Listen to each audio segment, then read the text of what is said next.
พุทธานุสติธัมมานุสติสังฆานุสติจงมาสถิตอยู่ในดวงจิตที่ลูกหลานนั่งสมาธิ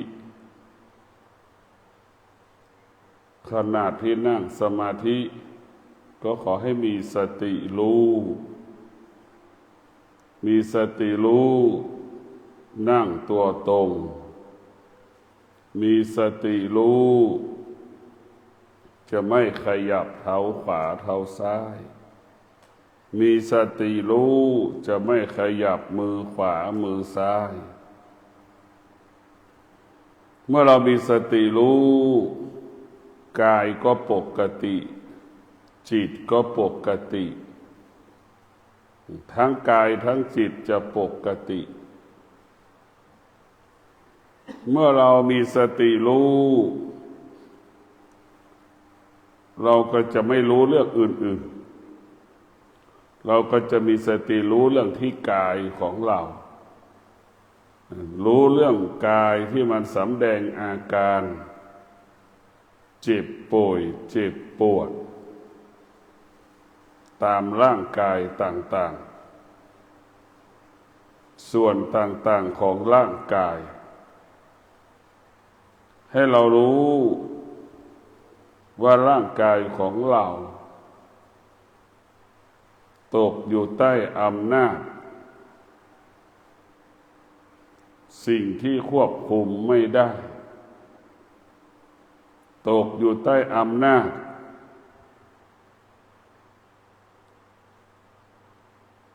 สิ่งต่างๆได้แก่อนิจจังทุกขังอนัตตาร่างกายของเรามันก็แปรปรวนเปลี่ยนแปลงไปตลอดเวลาจิตของเราก็เป็นเช่นนั้นร่างกายเป็นฉันใดจิตก็เป็นฉันนั้นจิตเป็นฉันใดร่างกายก็เป็นเช่นนั้นร่างกายของเรากับจิตนั้นมันต้องสัมพันธ์กันมันต้องเกิดคำว่าสมดุลกันเหมือนดั่งแม่ค้าหาบของเล่ขายน้ำหนักฝั่งหน้ากับฝั่งข้างหลังต้องเสมอกันตะกร้าข้างหน้าก็20 กิโลตะกร้าข้างหลังก็ต้อง20 กิโลน้ำหนักมันจึงเกิดคำว่าสมดุลการภาวนาการพิจารณาธรรมก็เพื่อให้ธรรมนั้นเกิดความสมดุลระหว่างกายกับจิตให้กายกับจิตนั้นเกิดความสมดุลเมื่อเรามีสติรู้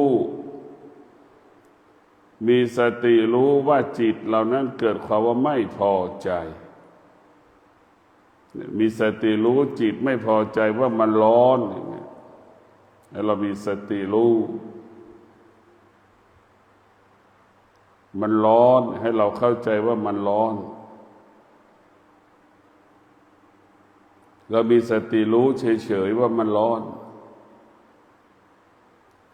มีสติรู้ว่ามันหนาวเย็นเราก็รู้เราเข้าใจว่าความหนาวความร้อนมันเป็นปกติของมันที่เราต้องมาเรียนรู้เรื่องกาย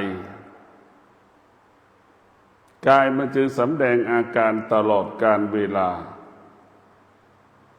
เจ็บหัวเข่าปวดหัวเข่าปวดก้นปวดตะกร้ามขาปวดเอวปวดหลังปวดคอเนี่ยมันเกิดอาการไปหมด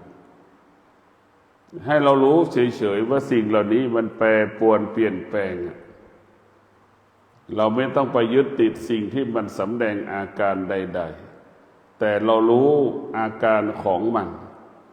แต่เราไม่ยึดติดสิ่งที่มันสำแดงอาการ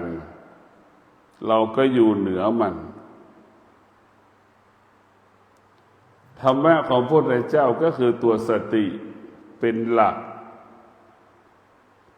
สตินี่เป็นหลักที่จะกำกับกำหนดควบคุมกายของเราจิตของเรามันเป็นหลักคำสอนของผู้ปฏิบัติธรรมให้เรามีสติพระพุทธเจ้าก็เป็นบุคคลที่มีสติจึงได้เป็นพระพุทธเจ้าพระพุทธเจ้าประกาศคำสอนของพระพุทธเจ้าให้คนทั้งโลกรับรู้ทั่วถึงนั้นก็เพราะสติหรือตัวสติเป็นเหตุให้เกิดคำว่าสำเร็จดังผู้ที่ประกอบอาชีพประสบความสำเร็จก็เพราะมีสติผู้บริหารทั้งหลายประสบความสำเร็จก็เพราะสติรู้จักตัวเองรู้จักหน้าที่ของตนเองนั่นคือสติจะบังคับให้เราซื่อสัตย์ยุติธรรมบังคับให้เราอยู่ในเงื่อนไข8 โมง 5 โมงในการทำงานนั่นจะมีสติบังคับให้เราทำงานเต็ม 100%มันจะบังคับให้เราทำงานเต็ม 100%เพราะฉะนั้นตัวสติมันจะบังคับหมดขยันอดทนประหยัดทุกอย่างมันจะไม่คำว่าเบียดเบียนไม่มีทำลายไม่มีธรรมะของพระพุทธเจ้ามีแต่จะสร้างสรรค์เท่านั้นจะปกป้องคุ้มครองทรัพย์สมบัติทรัพย์สินดังลูกจ้างมีธรรมมีสติเมื่อลูกจ้างมีสติลูกจ้างก็จะปกป้องคุ้มครองรักษาทรัพย์สินสมบัติของนายจ้างนี่คือเป็นกฎของมันตรงกันข้ามลูกจ้างไม่มีลูกจ้างขาดสติก็จะทำลายทรัพย์สินของเจ้านายเบียดเบียนทรัพย์สมบัติของเจ้านายเบียดเบียนเวลาเจ้านายของเจ้านายไปทำงานสิ่งอื่น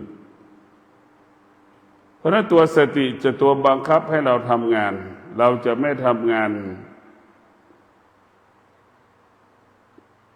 โดยเราจะไม่ทำงานโดยลักษณะของอู้งานเราจะทำงานเต็ม 100%เราจะไม่เอาเวลาไปทำอย่างอื่นในช่วงเวลาที่เราทำงานเราจะทำงานเต็ม 100% นั่นคือผู้ที่มีธรรมะคือสติตรงกันข้ามคนที่ขาดสติจะเอาเวลานั้นไปทำเวลาสิ่งอื่นเอาเวลาของงานเอาไปทำเอาเป็นเวลาส่วนตัวของเรา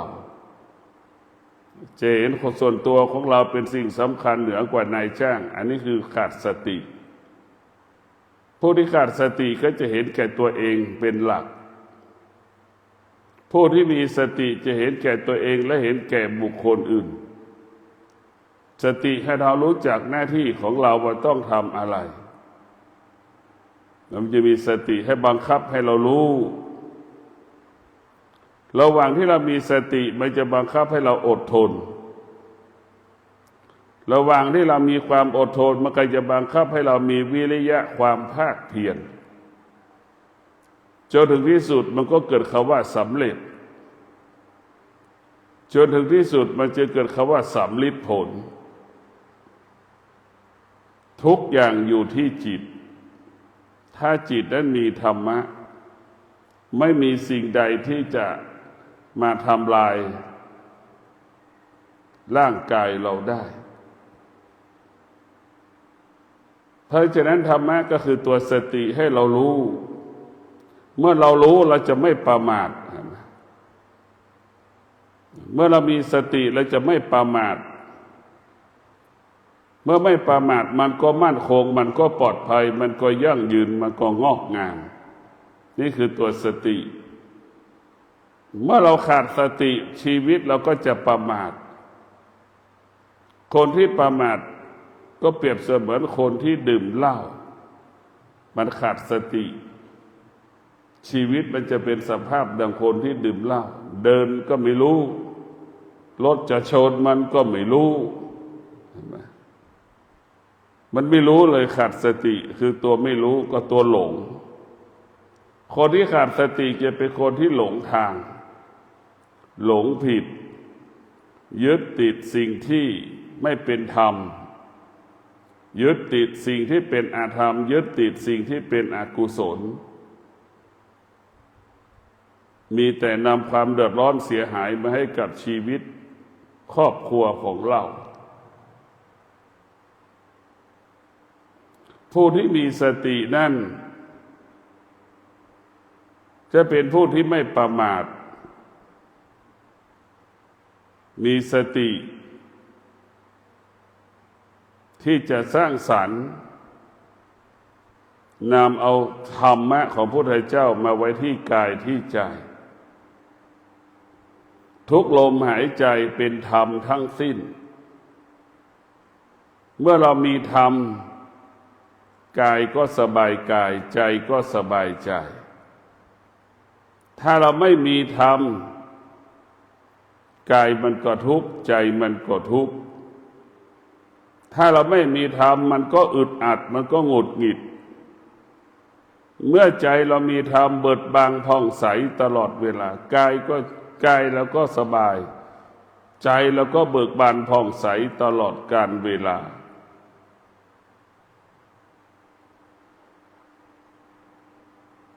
เพราะฉะนั้นธรรมที่สำคัญที่สุดสิ่งธรรมะเนี่ยมันอยู่ในร่างกายของเราความชั่วความดีก็อยู่ในร่างกายของเราธรรมะก็อยู่ในร่างกายของเราสิ่งที่เป็นอธรรมสิ่งที่เป็นอกุศลก็อยู่ในร่างกายทุกอย่างอยู่ในร่างกายของเราเพียงแต่เราจะเห็นสิ่งไหนดีมีค่าสำหรับชีวิตของเราเหมือนเราบอกสรุปแล้วมีสองอย่างในร่างกายของเรามีร้อนกับมีหนาวมีของหอมก็มีของเย็นน่ะมีแค่นี้มีของเน่าก็ของเหม็นของเน่าก็ของหอมน่ะให้เราเลือกเอาว่าสิ่งสองสิ่งนี้เป็นเช่นไรให้เราเลือกเอาเราก็รู้ว่าน้ำก็คือธรรมะของเย็นไฟคือของร้อนเป็นอธรรมอย่างนี้ให้เราเลือกเอาธรรมะคือของหอมอย่างนี้อาธรรมเป็นของเน่าของเหม็นนี่เราก็จะเลือกเอาว่าเราจะเอาแบบไหนเราต้องเรียนรู้เราก็รู้ระหว่างน้ำเนี่ยมันสร้างสรรค์ชีวิตนะชีวิตของเราก็เหมือนต้นไม้น้ำทำให้ต้นไม้เติบโตเติบใหญ่ให้เราคิดอย่างนี้เราจะคิดแบบนั้นแหละแล้วมันจะน้ำมันจะทำให้ชีวิตเราสร้างสรรค์ชีวิตเราไฟมันร้อนเนี่ยร่างกายของเราเปรียบเสมือนใบไม้แห้งธรรมะก็อาธรรมก็คือไฟมันร้อนมาเผาร่างกายเราหมดเผาใบไม้หมดมันเบียดเบียนเราหมดธรรมะสร้างสรรค์อาธรรมทำลายธรรมะสงบอาธรรมวุ่นวายเราจะเห็นได้สิ่งที่มันอยู่ในตัวของเราเรามีธรรมเราจะไม่มีความโลภหากเราไม่มีธรรมมีแต่ความโลภมีแต่ความอยากถ้าเราไม่มีธรรมความอยากมันเกิดขึ้นทุกวันเราไม่มีธรรมมีแต่ความอยากเกิดแต่ความอยากถ้าเรามีธรรมแล้วมันจะความอยากมันก็เกิดแต่มันจะระงับมันจะยุติความอยากมันจะไม่ตอบสนองความอยากมันจะไม่ตอบสนองความอยากเพราะฉะนั้นพวกเราทั้งหลายกันมีสติพิจารณามีสติพิจารณามีสติพิจารณาเอาธรรมะของพระพุทธเจ้าซึ่งอยู่ในกายของเราเนี่ยมาเป็นสมบัติของกายเอาธรรมะของพระพุทธเจ้าซึ่งอยู่ในกายของเราอยู่ในใจก็เป็นสมบัติของใจธรรมะพระพุทธเจ้าก็เปรียบเสมือนกลิ่นวาเป๊กนั่นแหละโดมกลิ่นวาเป๊ก เปรียบเสมือนการให้ทานเราได้รู้สึกเฉยๆเหมือนกินบาเป๊กธรรมะพุทธเจ้าคือการให้ทานนั่นแหละการให้ทานเปรียบเสมือนกินบาเป๊กแค่ความรู้สึกแต่เราสัมผัสไม่ได้จับไม่ได้นะได้แต่ภายนอกธรรมะของพระพุทธเจ้าเปรียบเสมือนยาเป็นเม็ดก็คือการรักษาศีลเหมือนเรากินยาเม็ดเห็นไหมเราเจ็บป่วยเนี่ยเราจะรู้สึกเลยว่ามันหายเจ็บหายป่วยนั่นคือธรรมะคือศีลเปรียบเสมือนยาเม็ดเรารักษาศีลจะให้เราชีวิตเราจะได้อยู่ดีกินดีสุขสบายด้วยศีลธรรมะของพระพุทธเจ้าก็คือปัญญาเปรียบเสมือนยาที่เราฉีดเข้าในร่างกายเราเจ็บป่วยเห็นไหมมันจะทำให้จิตใจเราเบิกบานผ่องใสคือตัวปัญญาเหมือนยาฉีดแล้วทำให้หายเจ็บหายป่วยมีความสุขหลุดพ้นจากความทุกข์เห็นไหมนั่นแหละคือธรรมะของพระพุทธเจ้าจะเป็นผู้ที่สร้างสรรค์ชีวิตของเราปัญญาเหมือนยาฉีดเข้าในร่างกายเจ็บป่วยให้เราหายเจ็บหายป่วยได้มีจิตใจเบิกบานผ่องใสหลุดพ้นจากความทุกข์ได้นั่นแหละคือธรรมะของพระพุทธเจ้าธรรมะของพระพุทธเจ้าอยู่ที่กายของเราพ่อแม่ครูบาอาจารย์ก็สอนให้เราเข้าใจในการมีชีวิตอยู่แต่ละชั่วโมง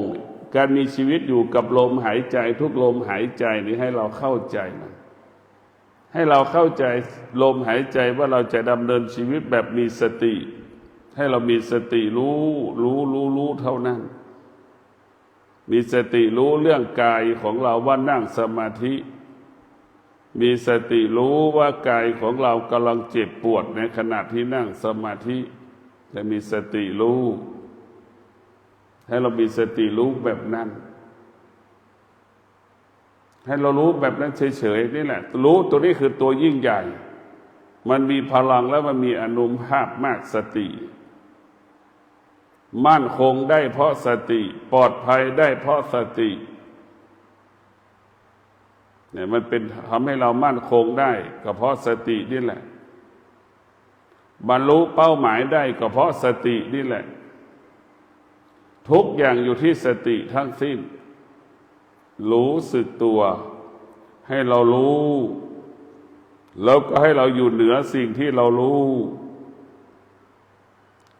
ว่ากินเหม็นแต่เราไม่เข้าไปยึดสงสัยสิ่งที่มาทำให้เราเหม็นจะเป็นหนูก็ช่างมันเราไม่สนใจจะเป็นปลาที่มันเน่าก็ช่างมันนกที่มันตายเน่าก็ช่างมันแต่รู้ว่ามีกลิ่นเหม็นแต่เราไม่เข้าไปยึดติดในกลิ่นที่มันเหม็นคือให้รู้เฉยๆแต่ถ้าเราขาดสติเราจะเข้าไปยึดติดในสิ่งที่มันเหม็นสงสัยสิ่งที่มันเหม็นหนูหรือนกหรือปลาที่มันเน่าเหม็นเนี่ย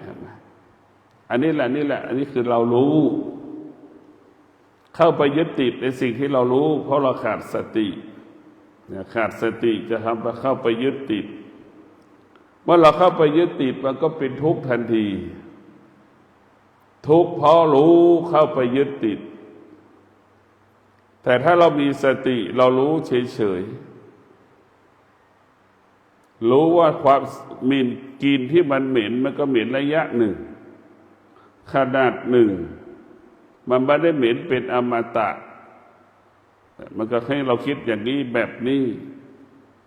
มันก็ไม่ได้เหม็นทั้งวันมันก็เหม็นแค่ขนาดหนึ่งเวลาหนึ่งเมื่อชิ้นถ้าเป็นร่างกายมนุษย์ชิ้นไหนที่มันเน่าเกิดอาการมันก็จะเหม็นสักระยะหนึ่ง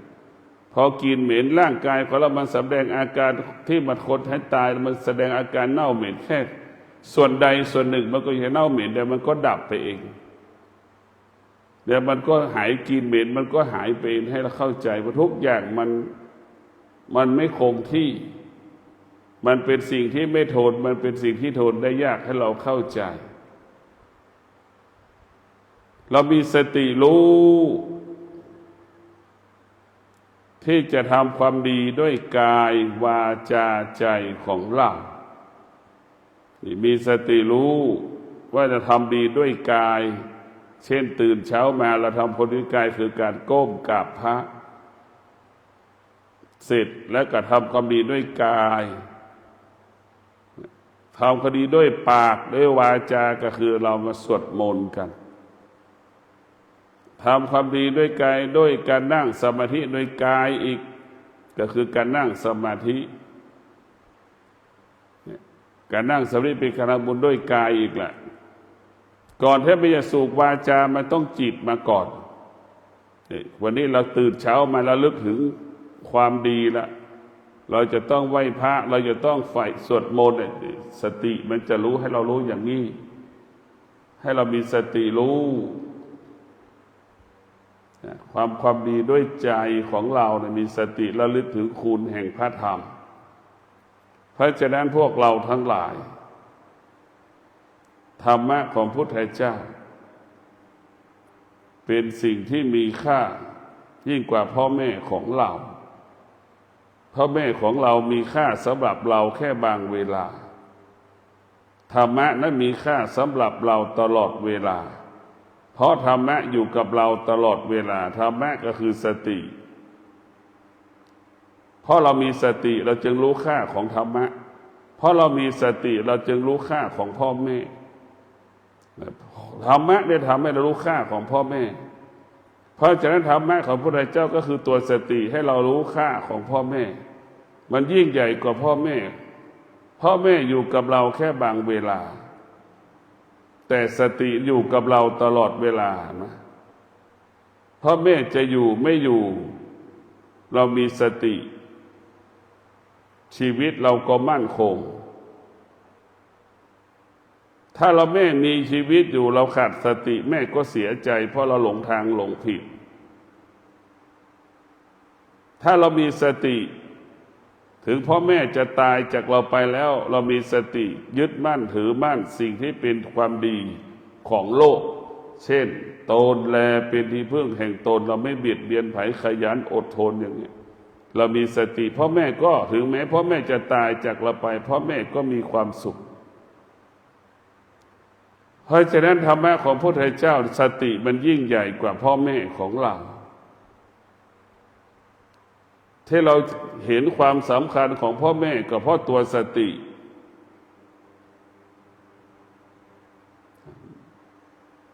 ในขณะเดียวกันหากเราขาดสติเราก็ไปยึดติดในพ่อในแม่อีก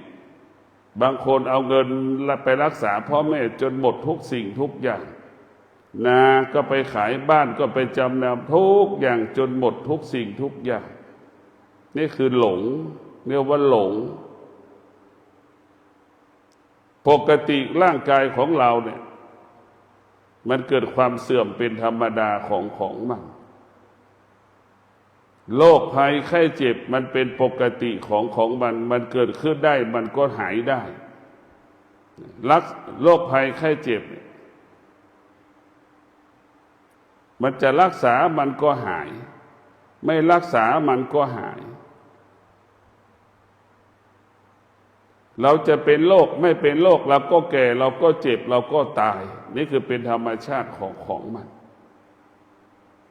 แต่บางครั้งเรารักแม่หลงแม่หลงพ่อหลงญาติเราดิหมดทุกสิ่งทุกอย่างบ้านไปจำนองเอามารักษาแม่จนที่สุดก็แม่เป็นผู้ที่สร้างบาปกรรมให้กับลูกตนเองจนไม่มีที่นอนไม่มีที่อยู่และก็คือลำบากเพราะนั้นต้องมีสติจะเป็นโรคไม่เป็นโรคที่สุดมันก็ตายเสมอเหมือนกันหมดให้เราเข้าใจเช่นนี้จะไปรักษาที่กับหมอจะรักษาไม่รักษาโรคภัยแค่เจ็บมันก็หายของมันเป็นอย่างนั้นเราเข้าใจเรื่องธรรมชาติของกายธรรมชาติเป็นเหตุให้เรารู้เรื่องธรรมชาติคือรู้ด้วยปัญญาถ้าเรามีปัญญาเราจะรู้เรื่องธรรมชาติทุกคนเกิดมาเพื่อแก่เพื่อเจ็บเพื่อตาย ถ้าเรามีเหตุถ้าเราเข้าใจเช่นนี้เราก็ไม่ต้องมีเหตุผลเวลาเราแก่เราเจ็บเราป่วยเราตายถ้าเรามีเหตุผลมันจะพาเราหลงทางหลงผิดไปที่นู่นไปที่นี่ทุกที่ไหนก็ทุกที่จัดที่กายของเราเราก็แก้ที่กายของเราหมอก็ไม่สามารถรักษาเราได้หมอมันก็ตายเราก็ตายอย่างที่เดียวกับหมอเห็นไหมมันเหมือนกับดังพระพุทธเจ้าพระพุทธเจ้าก็ยังไปปรินิพพานตายเหมือนเรามันจะมีธรรมะไม่มีธรรมะเสมอเหมือนกันหมดคือตายแต่คนที่มีธรรมะจะมีสติในระหว่างที่มันจะตายมันรู้ว่าเป็นธรรมชาติของมันเนี่ยมันรู้มันต่างกันคนที่ไม่มีธรรมะตายไม่รู้เหมือนวัวตายเหมือนควายตายคนที่ไม่มีธรรมะจะเป็นเช่นนั้นคนที่มีธรรมะจะรู้สึกตัวตลอดเวลาว่าความแก่ความเจ็บความตายปรากฏมันสำแดงอาการให้เราไม่ประมาทให้เราไม่ประมาทในการดำเนินชีวิตให้เรารู้เท่านั้นรู้เราไม่ควรไปยึดติดในสิ่งที่รู้เมื่อเราเข้าไปยึดติดในสิ่งที่รู้เมื่อไหร่จะเป็นทุกข์ทันทีเราไอตัวเข้าไปยึดติดจึงเป็นเหตุให้เกิดความทุกข์เหมือนลูกป่วยแม่เข้าไปยึดติดในตัวของลูกแม่ก็เป็นทุกข์แม่ป่วยลูกเข้าไปยึดติดในตัวแม่ลูกก็เป็นทุกข์นี่มันเป็นธรรมชาติที่มันไม่ได้ฝึกจิตถ้าจิตที่มันฝึกแล้วมันจะเป็นมันก็จะรู้เฉยๆวันหนึ่งเราก็จะเป็นดังแม่แม่เป็นเช่นไรเราก็เป็นเช่นนั้นภาษาวิทยาศาสตร์แล้วว่า DNA แม่เป็นเช่นไรพ่อเป็นเช่นไรลูกก็เป็นเช่นนั้นมันเหมือนกันหมดแม่ทุกข์แบบไหนลูกก็ทุกข์แบบนั้นแหละแม่เจ็บป่วยแบบไหนลูกก็เจ็บป่วยแบบนั้นแต่คนละรูปแบบเฉยๆมันเหมือนกันหมดดังพระพุทธเจ้าของเรานะก็ยังไปปรินิพพานคือดับเรียกใช้คำว่าดับปรินิพดับขันธ์ปรินิพพานร่างกายของเรากับธรรมะมาคนละส่วนแต่ธรรมะให้เรารู้เรื่องกายให้เราเข้าใจเรื่องกายว่าร่างกายเรามันไม่เที่ยงก็คือมันเจ็บป่วยเนี่ยมันเจ็บป่วยตลอดเวลามันเจ็บปวดตลอดเวลาเนี่ยนี่คือร่างกายของเราเป็นสิ่งที่ควบคุมไม่ได้ห้ามไม่ให้แก่ไม่ให้เจ็บไม่ให้ตายไม่ได้มนุษย์ทั้งโลกนี่ปรารถนาอะไรก็สำเร็จหมดแต่มีสิ่งหนึ่งที่มนุษย์ทั้งโลกปรารถนาและไม่ประสบความสำเร็จไม่ให้แก่ไม่ให้เจ็บไม่ให้ตายนี่มนุษย์ไม่สามารถทำสิ่งนี้ได้ปรารถนาไม่ให้แก่ก็ทำไม่ได้ไม่ให้เจ็บก็ทำไม่ได้ไม่ให้ตายก็ทำไม่ได้สิ่งเหล่านี้มันเป็นธรรมชาติเป็นปกติแล้วมันเป็นของติดตัวเรามาเกิดมาเพื่อจากเราไม่ได้เกิดมาเพื่ออยู่ความมั่นคงเป็นหมื่นปีเกิดมาเพื่อจากเกิดมาเพื่อพัดผ้ามันเกิดมาเป็นเช่นนี้วันหนึ่งแม่ก็ต้องไปจากเราถ้าเรามีธรรมะเราก็จะมีสติจะไม่ร้องไห้เสียใจหรือมันจะร้องไห้เสียใจขนาดหนึ่งเวลาหนึ่งเป็นธรรมชาติของมันแต่บางคนไม่มีธรรมะลูกที่ไม่มีธรรมะร้องไห้เสียใจยามที่แม่จากไปเป็นปี2 ปียังไม่หายลูกจากเราไปตายจากแม่5 ปี10 ปีแม่ยังไม่หายเลยมั้ยจิตยึดติดเป็นทุกข์การปรุงแต่งนั้นเป็นทุกข์ทั้งสิ้นเพราะเราปรุงแต่งจิตของเราถ้าเราไปยึดติดเหมือนเด็กยึดติดในตุ๊กตาเก่าๆเห็นไหมดำค่ำค่ามันก็ยึดซื้อกตาตัวใหม่มันก็ไม่เอาเห็นไหมมันไปยึดติดแบบนั้นแหละถึงทำให้เราเกิดความทุกข์จิตของเราก็เหมือนจิตเด็กเราไม่ได้ฝึกฝนเหมือนจิตเด็กมันก็ยึดติดในตุ๊กตาเก่าๆดำค่ำค่าสกปรกมอมแมมเห็นไหม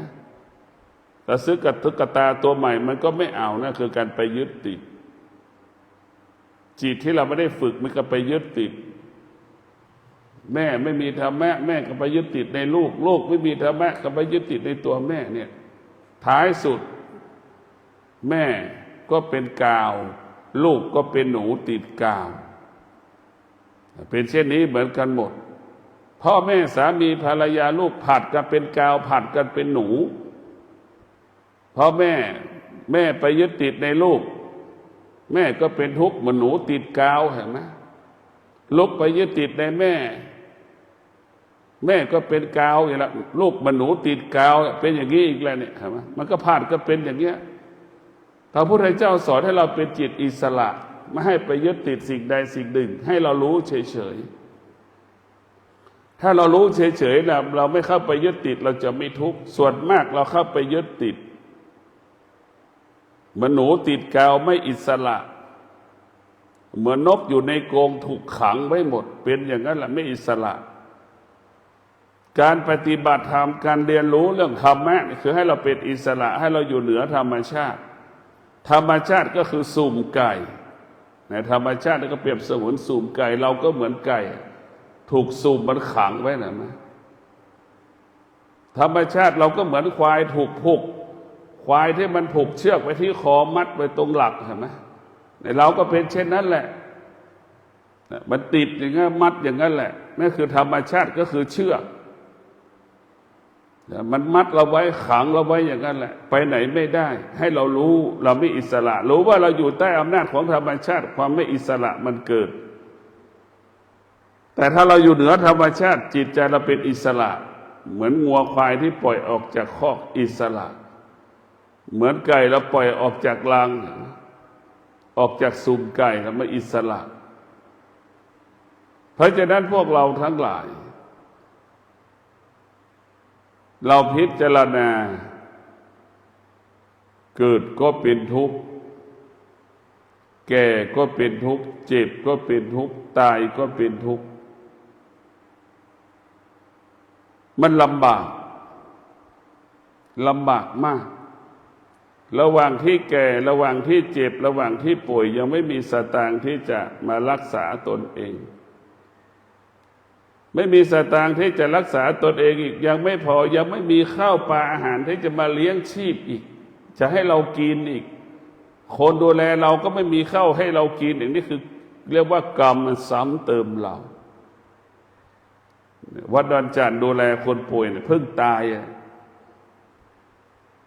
ยมา2 วันวันนี้จะเผารับผิดชอบดูแลตั้งแต่ป่วยก็ไม่หาเอาสตางค์ให้ครั้งละ3,000เอาข้าวสารให้มีไก่เอาไก่ให้มีหมูให้เนี่ยจะบอกเลยถ้าตายอาจารย์ต้องรับภาระร่างกายฉันนะนี่ก็เอาศพมาให้เราอีกเดี๋ยวก็จัดการเผาวันนี้นี่คือลำบากที่สุดเกิดก็เป็นทุกข์แก่ก็เป็นทุกข์เจ็บก็เป็นทุกข์ตายก็เป็นทุกข์เรียกว่าทุกข์ซ้ำซากมีกรรมซ้ำกรรมอยู่นั่นแหละป่วยก็ยังไม่มีข้าวป่วยก็เป็นภาระ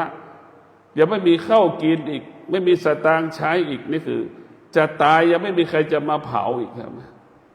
นี่ถ้าเป็นภาระวัดก็เลยรับภาระดูแลเนี่ยวันนี้ก็ส่งวิญญาณยายละนี่แหละคือเกิดก็เป็นทุกข์แก่ก็เป็นทุกข์เจ็บก็เป็นทุกข์ตายก็เป็นทุกข์มันเป็นเช่นนี้มันไม่มีอะไรดี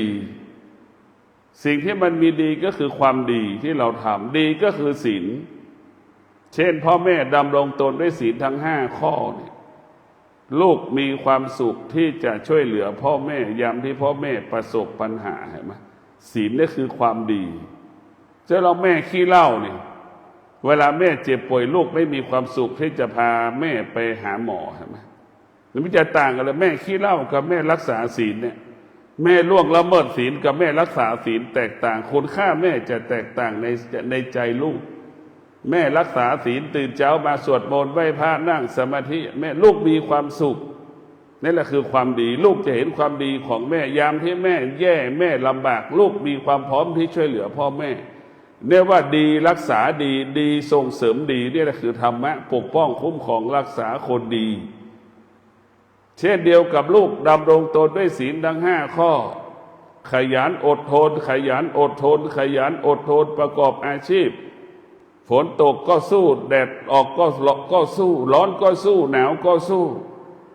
จนชนะใจแม่วันหนึ่งลูกประสบปัญหาพ่อแม่มีความสุขที่จะช่วยเหลือพ่อลูกตนเองเห็นไหม เนี่ยคือธรรมะมันเรียกว่าปกป้องคุ้มครองรักษาคนดีส่งเสริมคนดียามที่ลูกผิดปกติพ่อแม่พร้อมที่จะแก้ไขพัฒนาลูกให้ดียิ่งขึ้นไปนะดีรักษาดีดีส่งเสริมดีลูกขี้เหล้าเนี่ยเวลาพ่อลูกเจ็บป่วยเนี่ยพ่อแม่ไม่พร้อมที่จะเอาลูกไปหาหมอพ่อแม่ก็รู้อีกถ้ามันหายเจ็บป่วยมันจะไปกินเหล้าอย่างเงี้ยมันจะนี่แหละคือทำให้ถ้าพ่อแม่ทุกข์ใจการล่วงละเมิดศีลทำให้พ่อแม่ทุกข์ใจพ่อแม่ล่วงละเมิดศีลทำให้ลูกทุกข์ใจพ่อแม่รักษาศีลทำให้ลูกสุขใจลูกรักษาศีลทำให้แม่ทุกข์ทำให้แม่สุขใจเห็นไหมนี่จะแตกต่างกับธรรมะของพระพุทธเจ้าทุกข์ใจกับสุขใจทุกข์ใจเพราะล่วงละเมิดศีลสุขใจเพราะรักษาศีลนะให้เราเลือกอภิจารณาว่าธรรมะของพระพุทธเจ้ามันเป็นเช่นนี้เป็นแบบนี้ของมันธรรมะเท่านั้นที่จะส่งเสริมเราได้ธรรมะก็คืออดทนอดทนอดทนเมื่อเราอดทนเราก็สำเร็จเมื่อเราอดทนแล้วก็บรรลุเป้าหมายทีนี้เราไม่ได้เอาความอดทนเราไปสนใจว่าเรามีความรู้ไหมความรู้เป็นสิ่งที่ไม่มีความรู้เป็นสิ่งไม่มีชีวิตธรรมะเป็นสิ่งมีชีวิตธรรมะเปรียบเสมือนคนที่มีชีวิตอยู่เนี่ยไหมการศึกษาเปรียบเสมือนคนตายมันไม่เกิดประโยชน์ใดๆถ้าไม่มีธรรมะเรามีธรรมะเรามีความอดทนนี่เราไม่มีการศึกษาเราก็มีกินมีใช้เหลือกินเหลือใช้เรามีธรรมะนะมันจะบังคับให้เราคิดดีพูดดีทำดีแต่ถ้าเรามีการศึกษาแล้วมีเกิดแต่ความโลภความโกรธความหลงการศึกษามันสร้างเงื่อนไขให้กับชีวิตไม่มีวันจบสิ้นธรรมะทำลายเงื่อนไขของชีวิตการศึกษาสอนให้คนยึดติดธรรมะสอนให้คนนั้นละสิ่งที่รู้ไม่ยึดติดในสิ่งที่เรารู้ให้เรารู้เฉยๆเพราะฉะนั้นธรรมะกับการศึกษาบางครั้งก็หันหลังชนกันหันหลังชนกันรู้ด้วยปัญญาละและวางรู้ด้วยการศึกษายึดติดยึดมั่นในสิ่งที่รู้เนี่ยเราไปยึดติดยึดมั่นในสิ่งที่รู้ส่วนมากการศึกษารู้เรื่องนอกกายธรรมะลูกรู้เรื่องในกายรู้เรื่องในใจมันจะรู้แตกต่างกันก็ขอความสุขสวัสดีจงเกิดแก่ท่านทั้งหลายที่มีสติระลึกถึงคุณแห่งพระพุทธเจ้าตื่นมาแล้วก็สวดมนต์ไหว้พระนั่งสมาธินี่เรามีสติทำความดีด้วยกายทำความดีด้วยวาจาทำความดีด้วยใจเราระลึกถึงคุณแห่งศีลสมาธิปัญญามีคุณค่าสำหรับชีวิตของเราเรามีสติเรามีสติเมื่อเรามีสติชีวิตเราก็จะปกติตลอดเวลาก็ขอความสุขสวัสดีจงเกิดแก่ท่านทั้งหลายมีสติในการดำเนินชีวิตชีวิตของเราก็จะปกติตลอดกาลขอเจริญพร